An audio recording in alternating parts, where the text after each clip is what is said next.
I hope the sound is clear to everyone.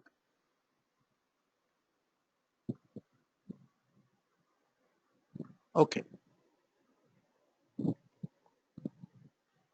Okay. So you all can see the screen as well.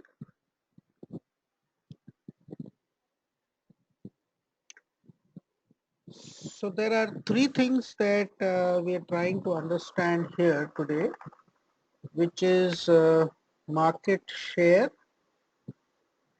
market growth rate, and sales growth rate, and how these three are linked. And that leads us to the BCG matrix. So I'll just take this example. Suppose we have these figures here of smartphone sales in particular year. What is the market share that I've calculated here? Can you tell me how I've calculated this market share?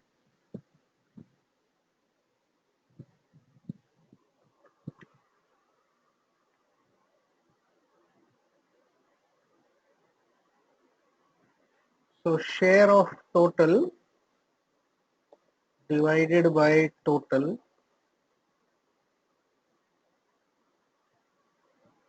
star 100 is market share. So for Samsung, it is 2 lakh divided by 4 lakh into 100, which is 50%. Okay, I don't think there should be any problem in this calculation. What then is market growth rate? What then is market growth rate?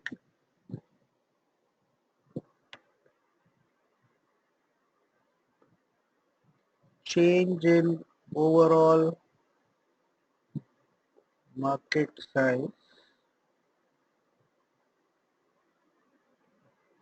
that is total period to.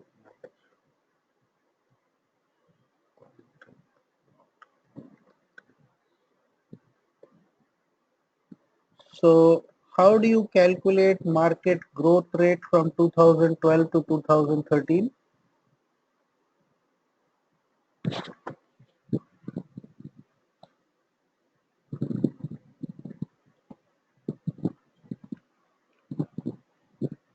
Okay, can someone tell me what will be the market growth rate from 2012 to 2013?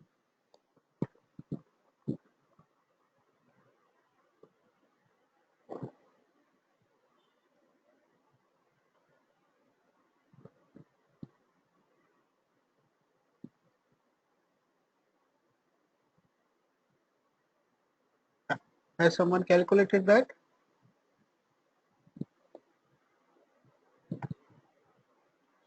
So this is the total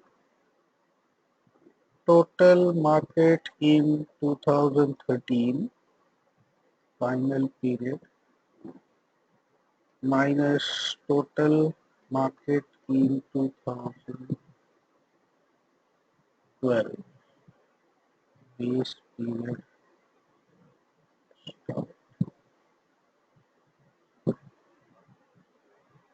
divided by base period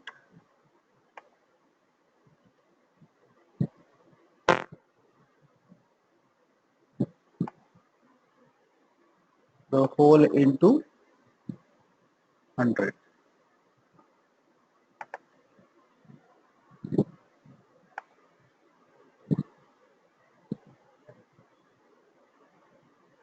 So this is 8 lakhs minus 4 lakhs divided by 4 lakhs,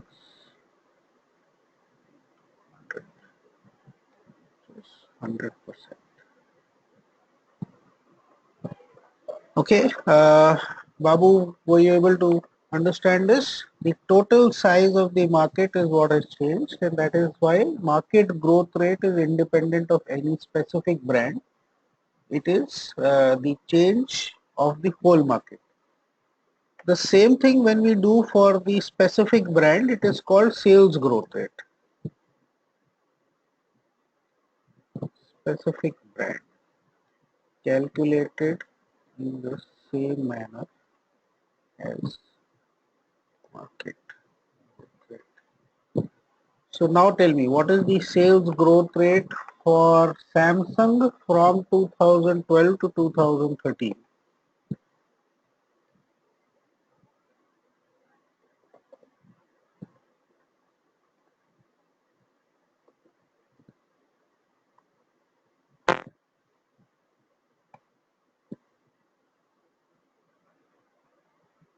Someone has calculated the sales growth rate of Samsung from 2012 to 2013.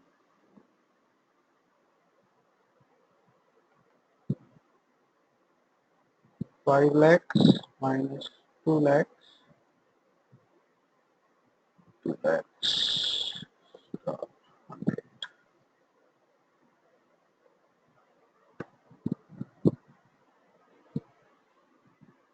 Okay. So now the important question, how are these three parameters related?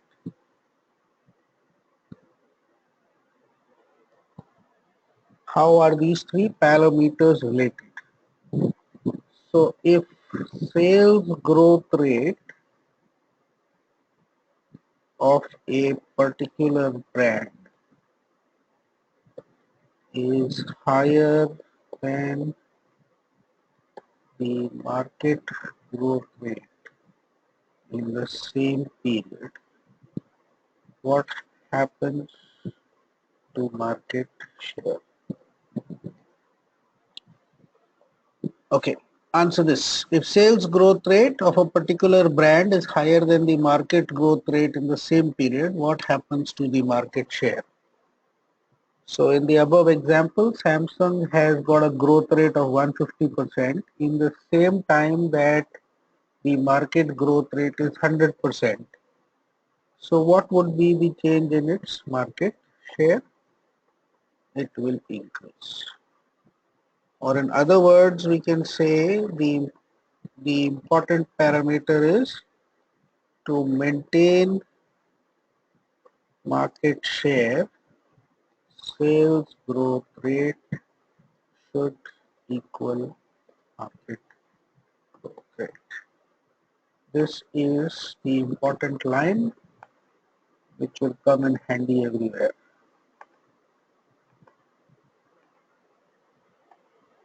So you have to run as fast as at least how the market is running if you want to maintain your growth rate.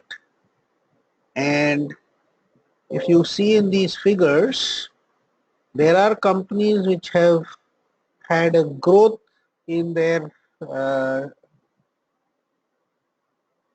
number of units, and yet the market share has fallen. Let's take Nokia. So Nokia has grown from 50,000 to 80,000, which is a 60% increase. But since it is lesser than the market growth rate of 100%, therefore its market share has dropped from 12.5 to 10. What is the significance of a market share drop even if the sales is growing? What is the significance of a market share drop even if the sales is growing?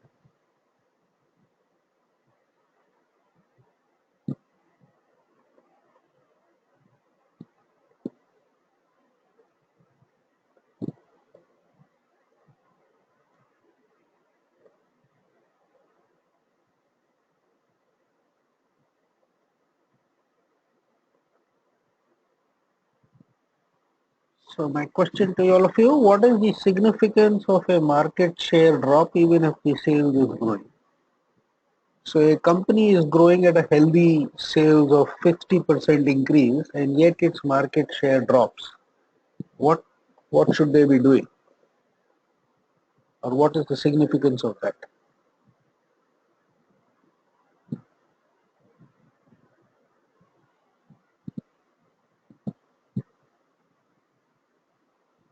Anyone? What is the significance of drop in market share?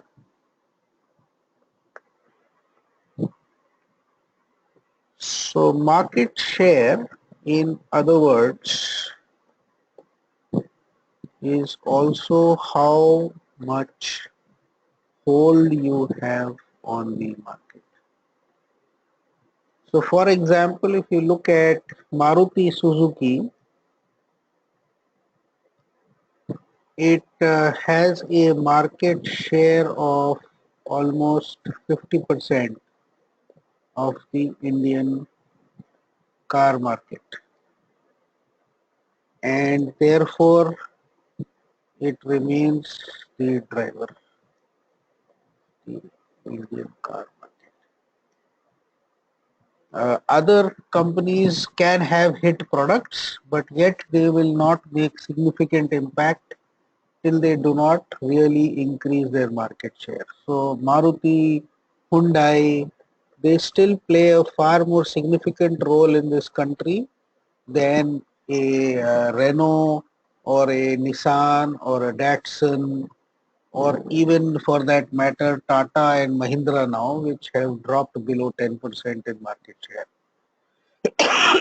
So even with growing sales, if your market share keeps dropping, you can still become insignificant. That is an important thing to learn here. Any questions in this? Anybody has any questions?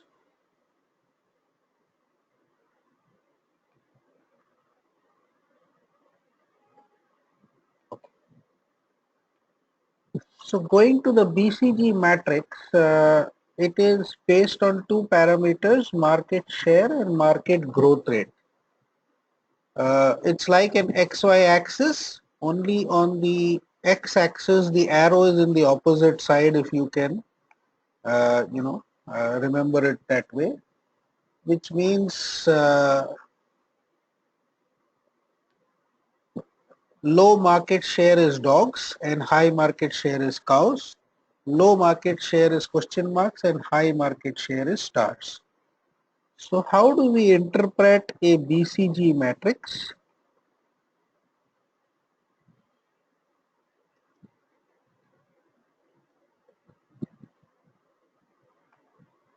We first look at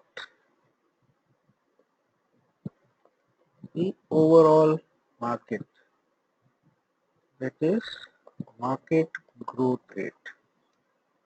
Why are we first interested in looking at the overall market or the market growth rate? Why are we interested in looking at market growth rate first rather than market share?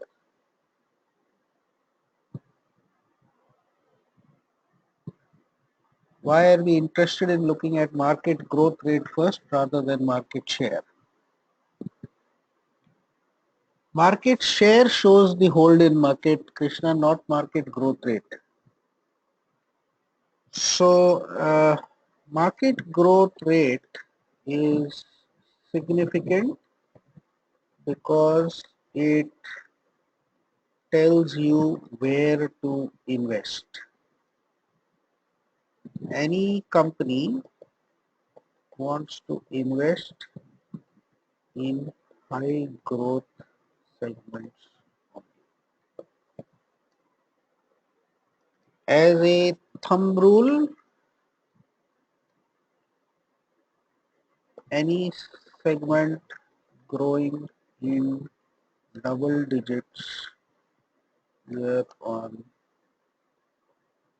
year, that is 10% or greater, is termed as high.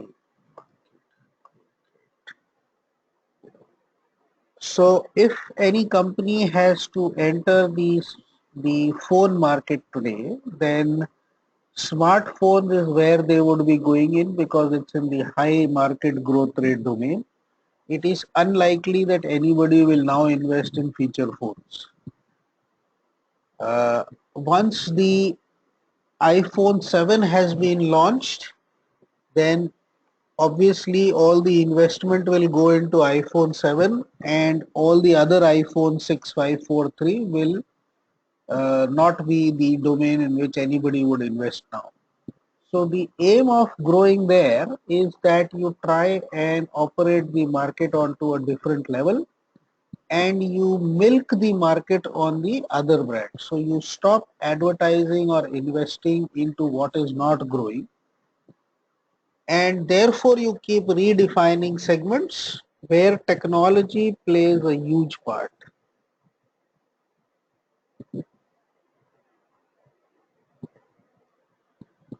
So if 5G comes in, then 4G, 3G or 2G become more and more irrelevant till 5G becomes affordable.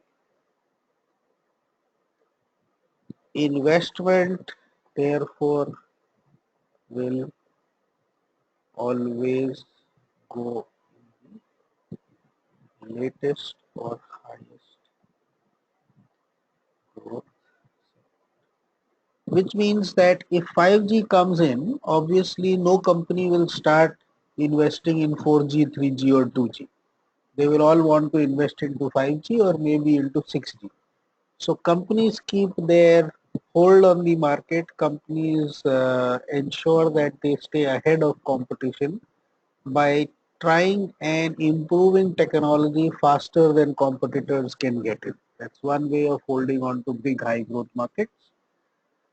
Secondly, since all the investments will always be in the higher segment, high growth segment, therefore, if you look at the matrix again,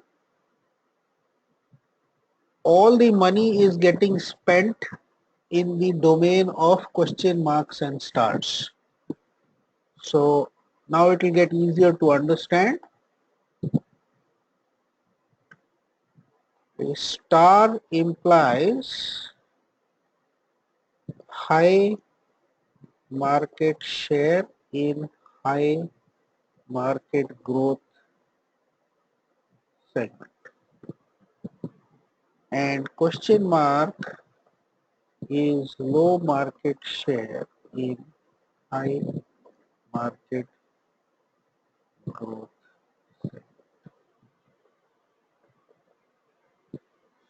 Just to put that statement here,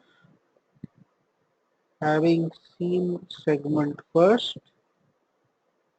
high or low market share will decide where the particular brand.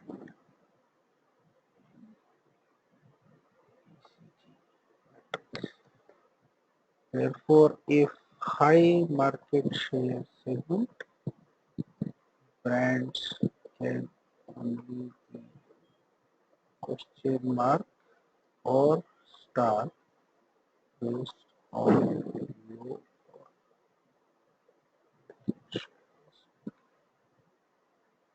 Is this getting across? I am putting it all down in writing so you all can even check it later when I pass on the notes. Importantly, at any point of time when you are comparing brands, you have only two segments which will be playing. So if it's high market growth, it will either be question marks and stars, and if it's low market growth, it will be dogs and cash cows. Okay. Now let's understand a couple of things. Where does a startup lie? Where does every startup lie? Yeah, Mohan, this is how BCG stands for Boston Consulting Group. And this is how they made the matrix. For some reason, they put x-axis arrow on the opposite side. And because they did it that way, so we have to just remember it that way.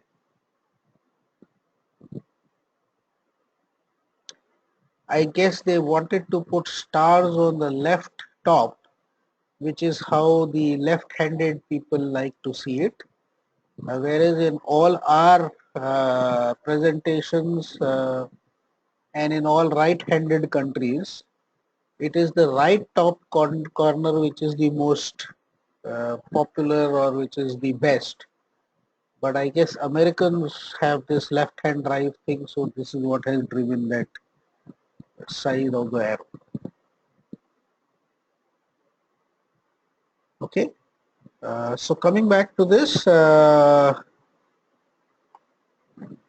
let me ask that question again. Where would every startup product lie? Where would every startup product lie? In which domain? Yeah, so it has to be a question mark because market share to start with is negligible and everyone is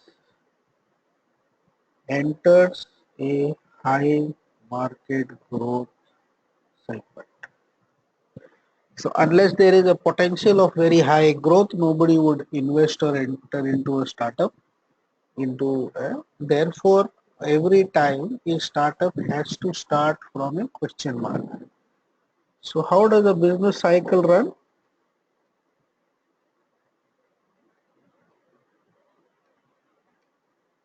Start as question mark, invest with the motive to become a star, which means increase market share. And that is why you will all understand how these startups of Snapdeal and Flipkart and all these operate. So as a business practice, the first important part is to gain market share and therefore profitability gets sacrificed mostly. Increasing market share comes at the cost of profit if you are at the early stage of a product or business, because it's very unlikely that with higher profit margins also you are going to be able to uh, gain very high market share in any segment which is growing very fast. So you are doing something which is attracting more people, which generally happens at the cost of investment, which is why investments are high at that time. Once a star, the focus is on investment with profitability just to maintain the market share. So as you become a star, you start looking at gaining money also. Let's put it like that. Company A has 50% market share of a total unit sale of 1 lakh. So how many units did company A sell?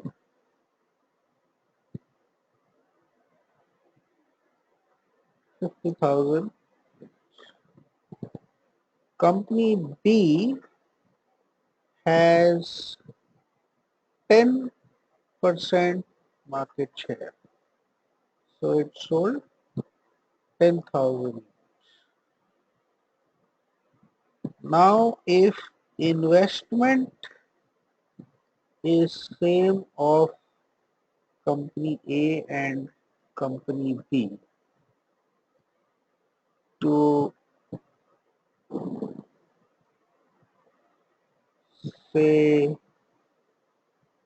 10,000 rupees on an ad or something, then company A cost of ad per unit sale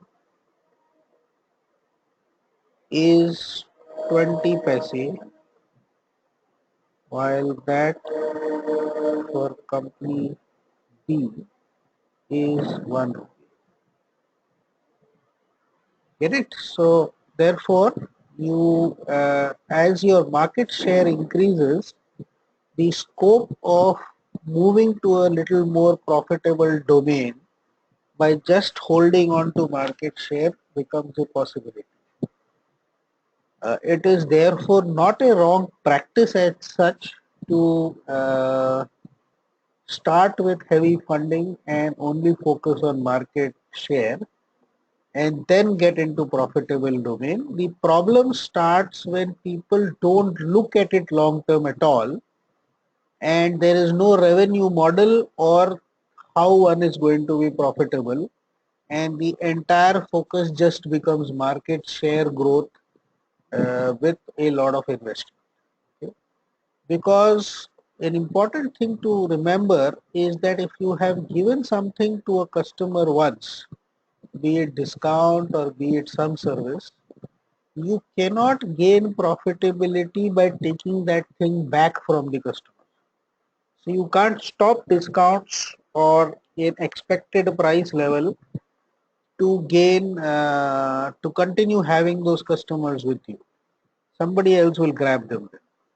So the only way to do it is that once you're at a higher level, you start optimizing on your investments and costs and operational things so that you start making money on the same amount of on the same service and things that you were doing for the customer earlier. And this gets explained once you have higher market share. Then as products reach saturation, the high market share ones become cash cows as growth of decline, and the money generated by cash cows funds the new question. So if you look at this again from that perspective, an iPhone 6 starts at a question mark, quickly becomes a star, and once it becomes a star, iPhone 7 is launched as a question mark, and therefore market growth rate of iPhone 6 drops.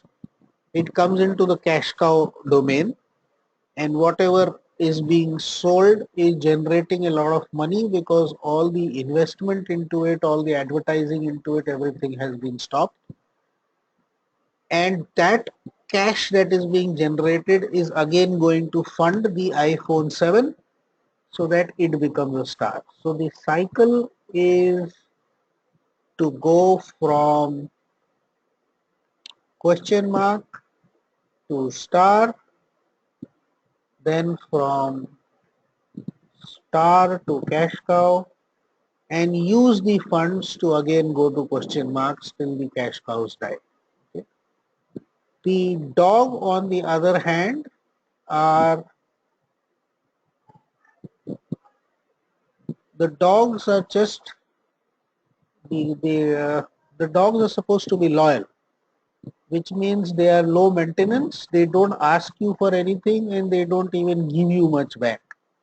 Which means they are around, they are loyal, uh, they they will survive whichever way you keep them alive. So there are products which move from cash cows to dogs before they die, and there are some products which die from cash cows.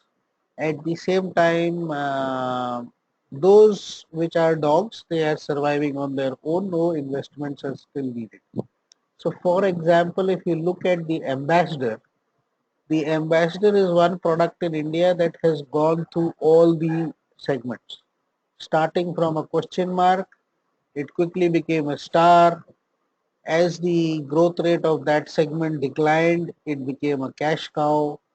And once Maruti came in and became a bigger player, the market share also of the segment of a sedan became so low for an ambassador that it went into a dog. Why do we still call it a dog? Because it is still being manufactured on order, and it is generating enough for itself that it does not ask for any investment from the company and continues to stay alive as a product in the portfolio. So that's one such product. If you look at the Maruti 800, it moved from question mark to star to a cash cow, and then it died. And the 800 got replaced by the Alto, which for some days regained as a star and then again moved into the cash cow domain as the 800 segment again started dropping. So there are instances where cash cows bounce back to stars in the middle when something new happens. So the launch of Nano in the 600 segment sort of gave a little bigger boost to 800 again, but then it again dropped. Then when the Quid recently came in at 800cc, again 800 segment got a little bit of a boost, but then very quickly Quid launched its 1000cc model, and it is the 1000cc model which is getting more sales and is the more investment area, which is the stars area, and the 800 segment is still a cash cow for Alto. So Alto still holds the largest market share over there. If you see the very latest figures of this month itself, Alto has still sold over a lakh of vehicles, whereas its advertising is absolutely zero.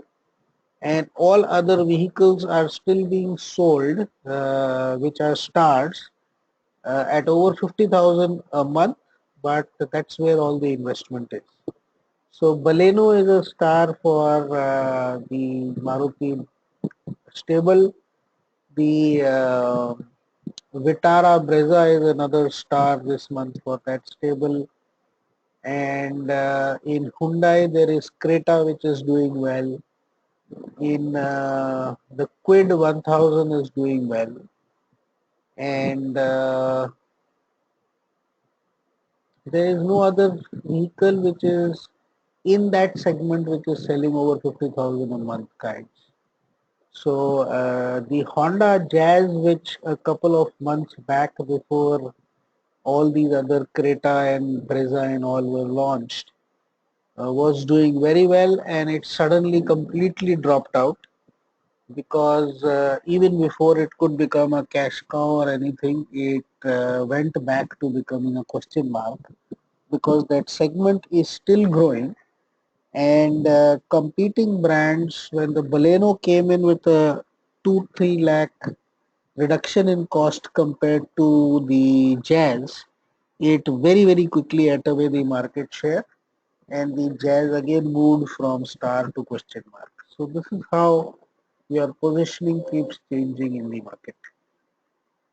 That's how we look at the BCG matrix. Anybody has any question there? Your next assignment will basically have the BCG matrix. It's all mathematics. I will be giving you the figures, and since I've taken most of the examples in the auto segment, the assignment will also be around figures given in the auto segment. So that's what you will be doing in the BCG matrix in the coming assignment. Any questions anybody has on the BCG matrix?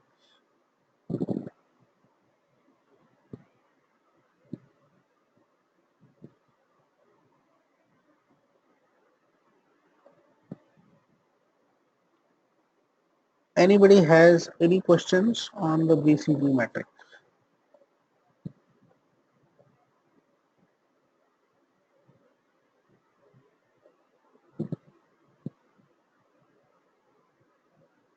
Okay. So I will touch upon customer lifetime value and customer acquisition cost in the next 20-25 minutes. Thereafter, in the coming week, we all can attempt the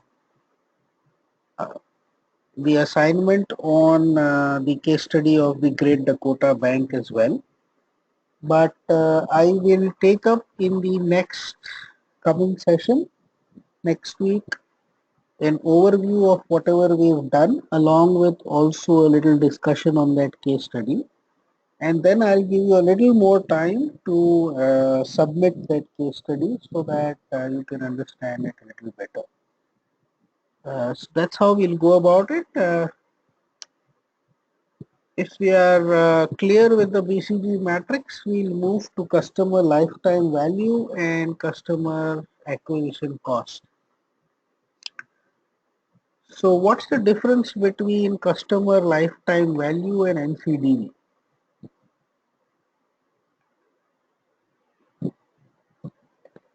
What is the difference between NCDV and CLV?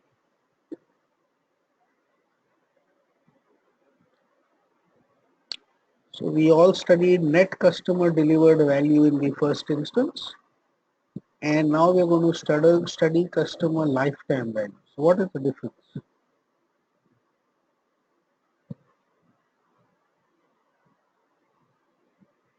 Anyone?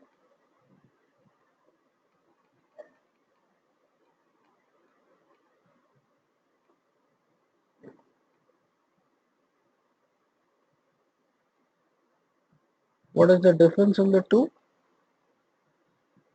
So NCDV is what the customer gets from the company. CLV is what the company gets from the customer. So they're two completely different things. One is the value that is derived by the customer and the other is the value that is derived from the company. And if you go on the internet, you will see that everything is written about CLV and very little is written about NCDV. So while it is assumed that unless you provide value to the customer is not going to give you value back, uh, that assumption is fine as long as you are paying adequate attention to the fact that you have to give to the customer first before you can expect a return from them. So NCDV is also an important focus to start with, ensuring you are delivering to the customer. And once the customer is therefore comparatively happy with what is being delivered, they start giving back to you in terms of lifetime value to the company. Now coming back to this presentation, we have three factors there. So suppose I say factor A, this is A, and I say this is B, and I say this is C. So using A, B, and C, what should be the formula for CLV? Using A, B, and C, according to you, what should be the formula to calculate CLV?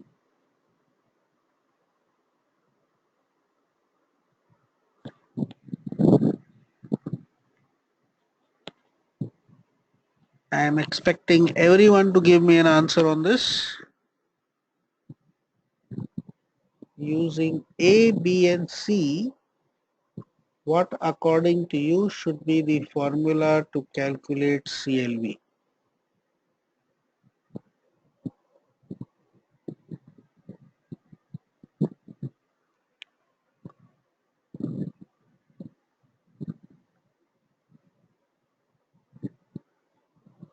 Okay, so A divided by B into C.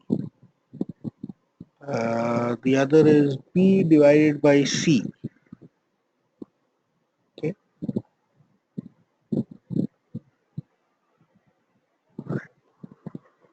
Anybody else?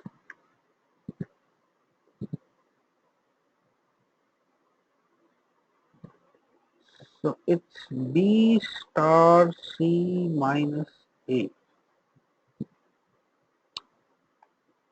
Let me explain. Total money earned from the customer, annual margin into number of years customers stays with the company.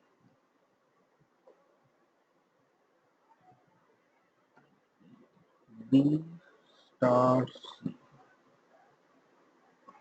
A is the cost of acquisition of company at the start.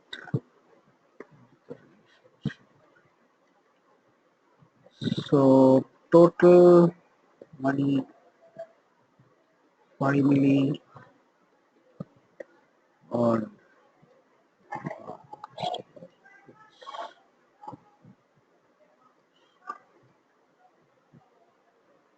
Okay, clear? Let me put back that slide. So annual profit the customer generates from the firm is the margin that the customer generates. So if you have, uh, suppose let's take an example. Let's take an example. We have Reliance Jio creating a lot of waves in the telecom operating space now all over again, and for a lot of people the CLV is going to get hit.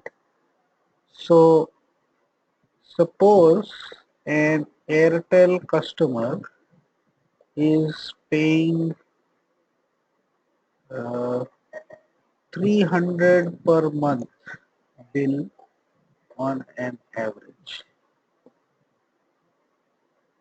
That is 3600 per year. Out of this, Airtel finally makes 720 rupees. That is 20%. So the annual profit is 720. Assuming inflation is equal to cost increase and annual profit remains same, then if customer sticks for 10 years, total money made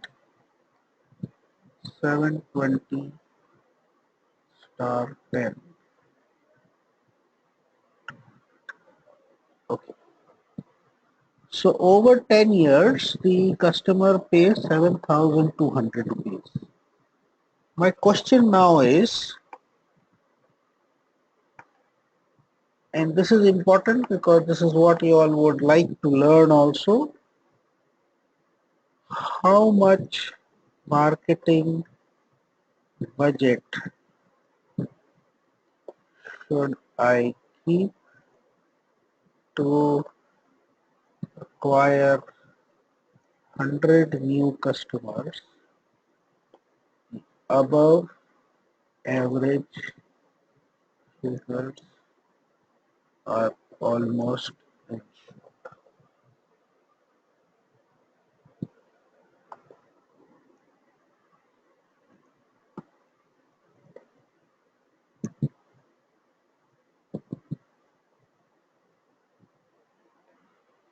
Okay.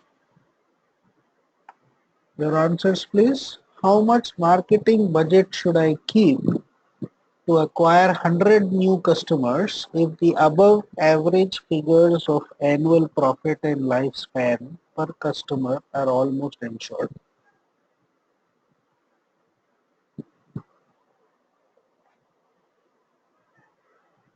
So I'll give you a hint here. Tip: as long as CLV is positive, the company is fine.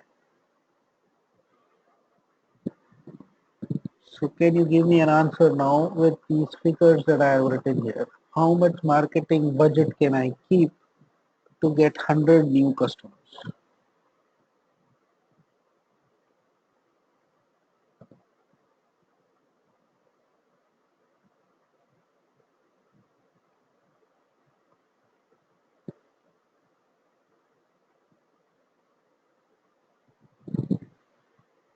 Yes, Mohan, Krishna, anyone? How much marketing budget can I keep, or should I plan if I know that each customer over 10 years is going to give me 7,200?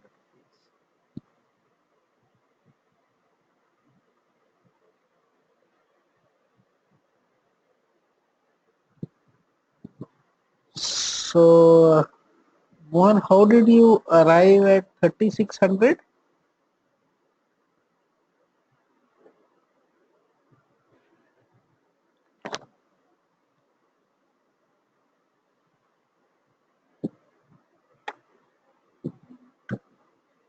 So, okay, I will try and answer that.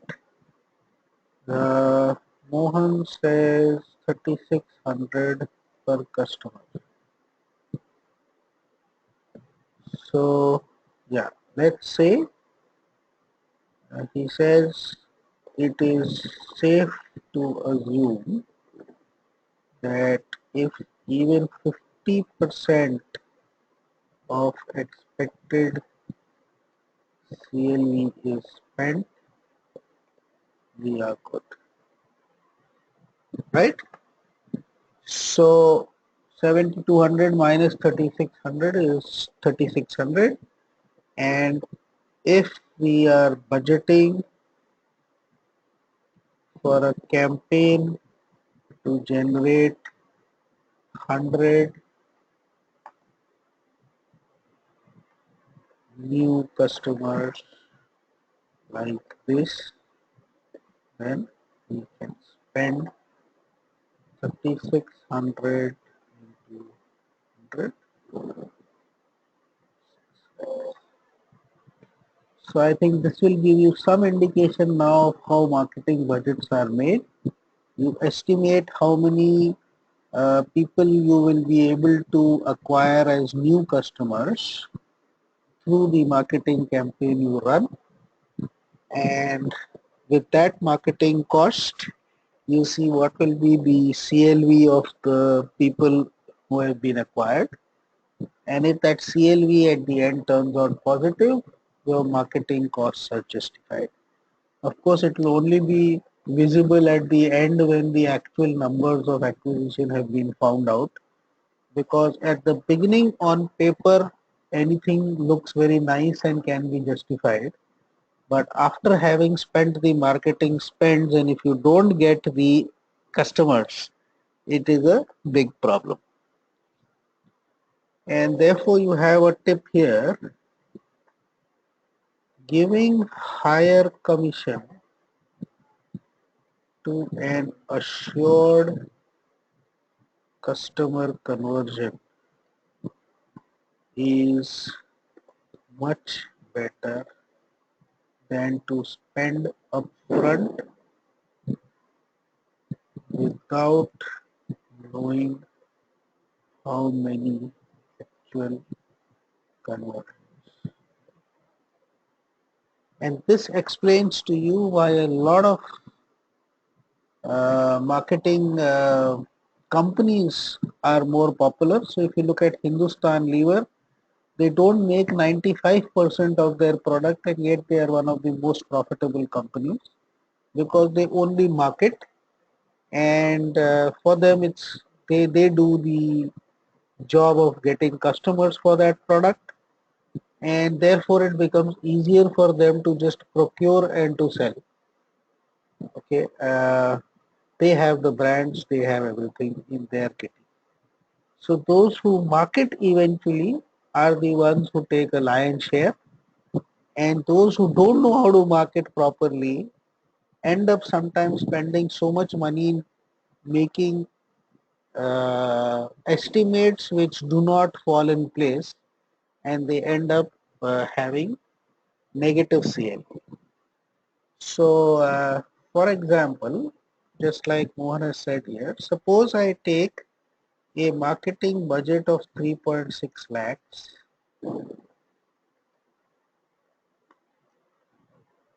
assuming 100 new customers, knowing my CLV is 7200. At end of campaign, I actually get 20 customers. So what is my acquisition cost?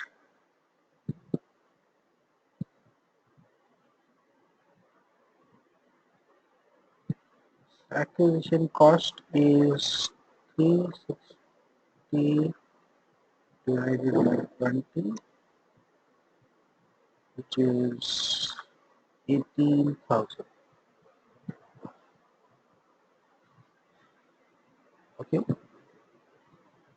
so CLV is equal to margin into lifespan minus acquisition cost, which is 720 10 minus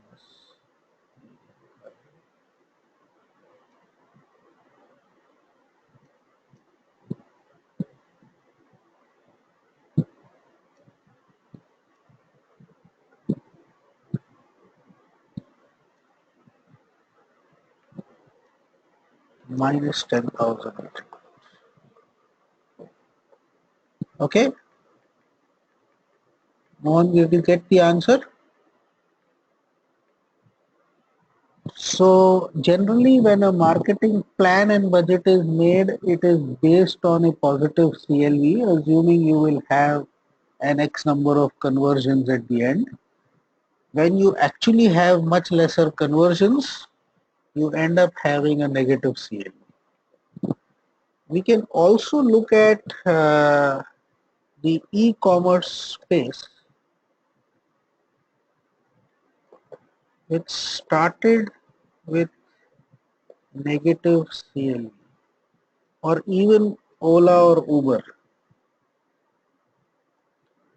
where every new customer implied more loss. So my cost of acquisition is say 1000. I'm not taking it too high, but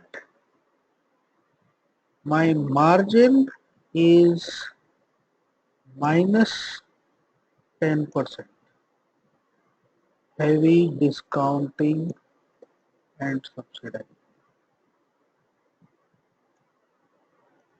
So more I sell, more I lose.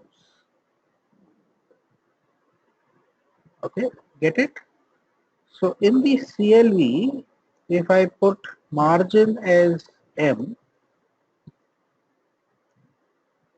and life as lifespan of user with company minus CAC as customer acquisition cost,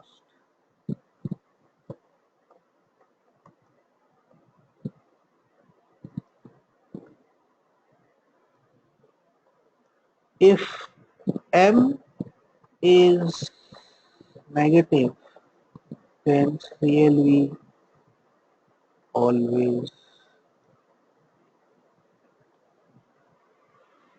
correct? You got the answer of that?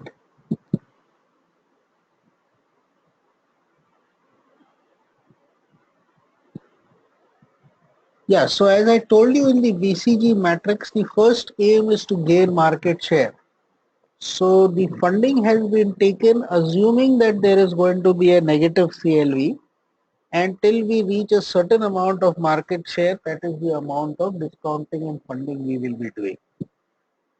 Now, the cost of acquisition will start dropping as you will get more and more conversions afterwards. And rather than doing heavy discounting, rather than removing the discounting, if higher volumes are able to generate a better margin for you, then your margin will become positive, and therefore the equation will change from more you sell, more you gain. So as a business, at beginning, when going from question mark to star, negative margin is planned, and economies of scale will make margins better, and that is the basis of it. That is, as market share increases, the economies of scale make margin positive with the same discounting levels. Therefore, more sold now will mean more gain. Get it? That's how Amazon and these players, which were the early ones in the e-commerce space in more developed countries, have now moved into positive domain. So Alibaba and these guys, they do that. So having the first ride free is like an acquisition cost. Okay, so what's the acquisition cost for Uber? The marketing of that campaign plus that first ride free. So that is the acquisition cost. And there is an important part here. When we say first ride free, what is the actual cost to the company?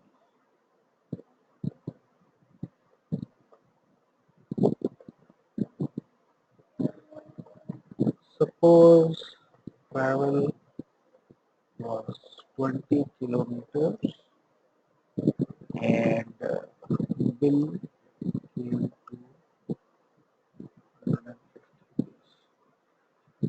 So what was the cost to the company?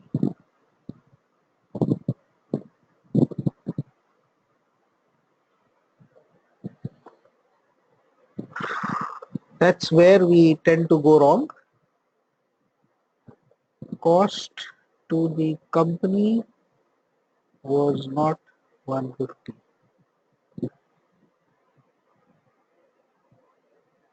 This was the potential money could be taken from the customer, but the actual money spent for that ride company could be.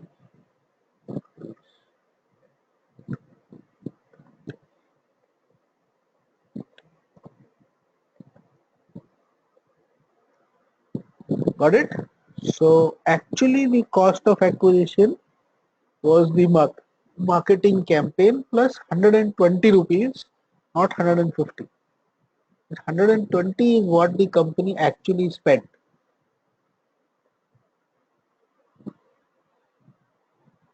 Is it clear? Let me take another example and This is important. So when I say buy one, get one free, okay, and this is for a Allen Solly shirt. Cost of each shirt to produce is 200. MRP of each shirt.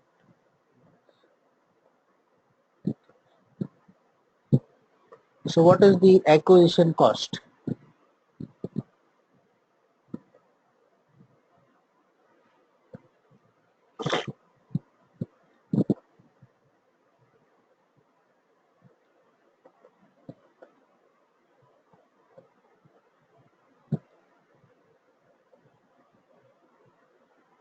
So it is 200 plus advertising expenses,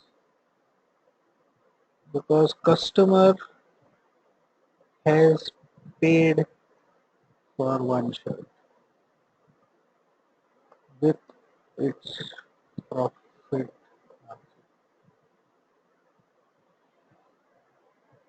Okay,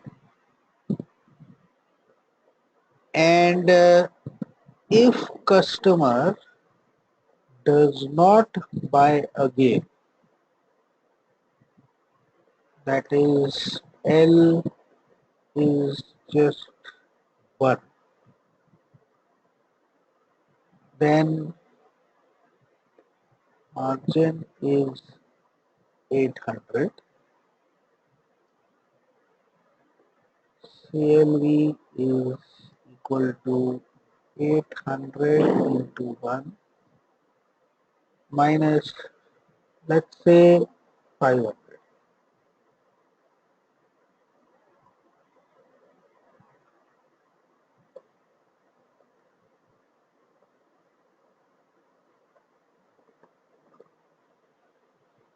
Even then CLV is positive. So there is a possibility that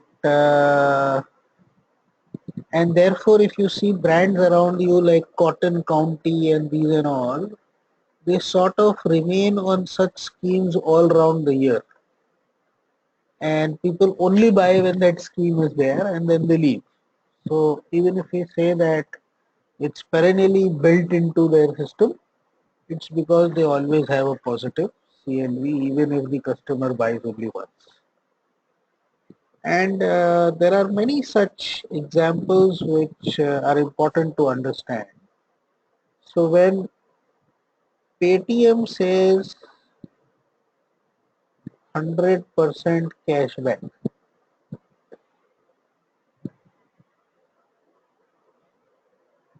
customer assumes totally free, but acquisition cost to Paytm is much lower. How?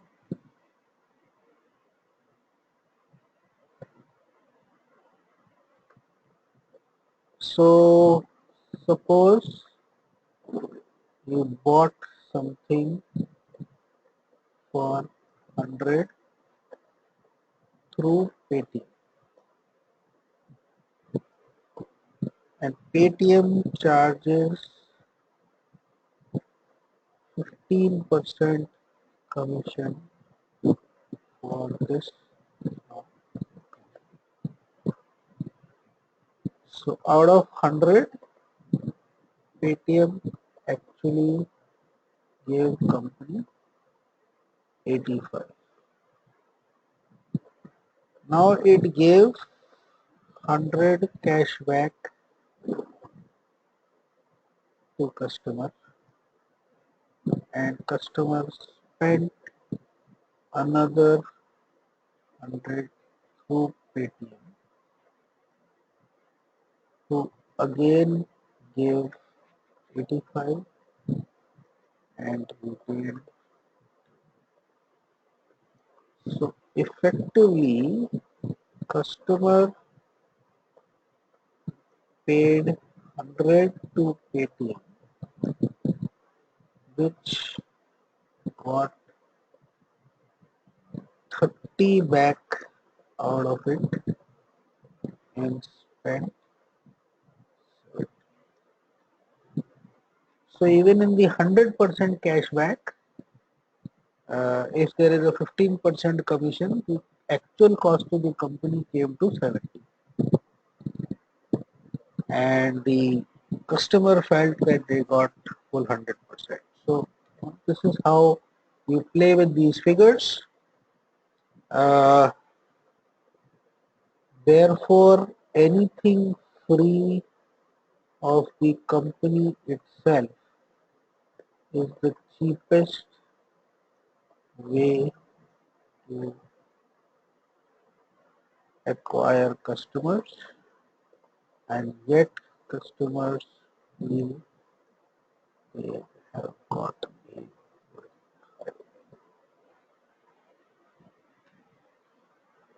Okay, so when suddenly all the telecom companies say all calls are free, so for that free call they are not actually spending too much money.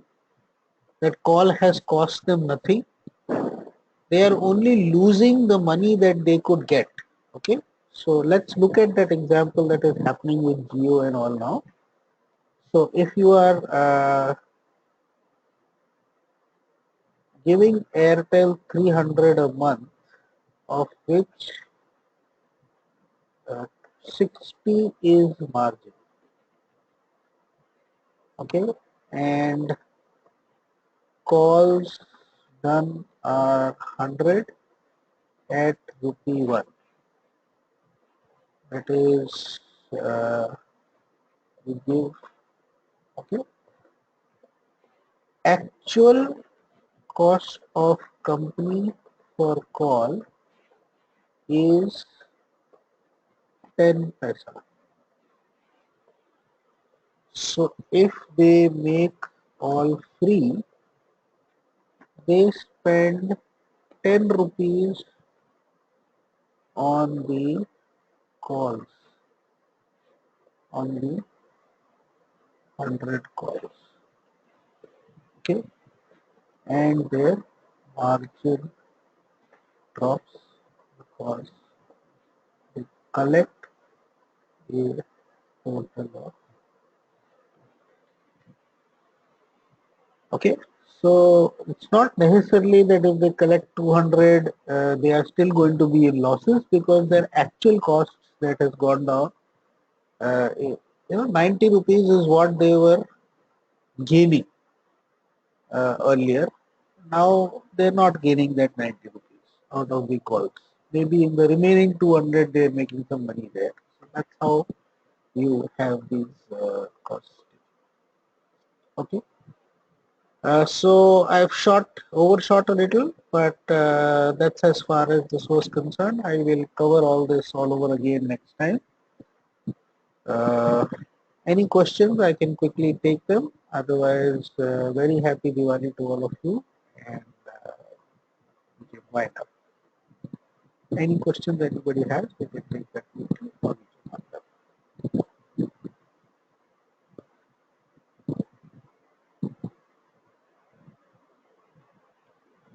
I will put up all these recordings and everything on the board quick, and you will get.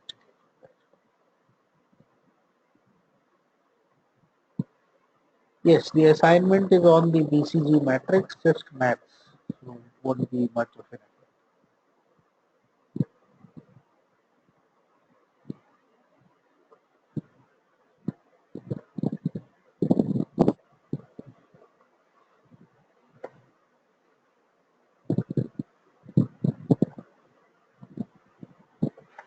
Very happy Diwali, and thank you very much.